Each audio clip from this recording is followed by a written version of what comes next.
I won't spend a ton of time here, but this is just how Clearsulting kind of thinks about the end-to-end finance world, right? So we have your different core macro process areas like order to cash, which is, completing transactions from customers, fulfillment, collection and payments, plan to insights, which is often called FP&A at organizations, which is really your strategic planning, as well as monitoring budgets, actuals, and reassessing business decisions throughout the year from a financial perspective.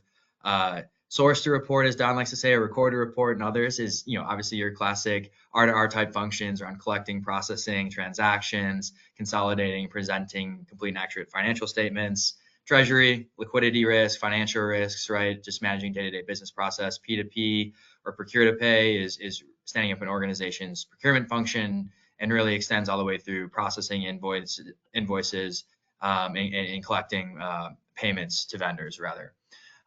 So these are all important. Obviously, there's elements of enabling processes underneath, like internal controls, compliance, master data.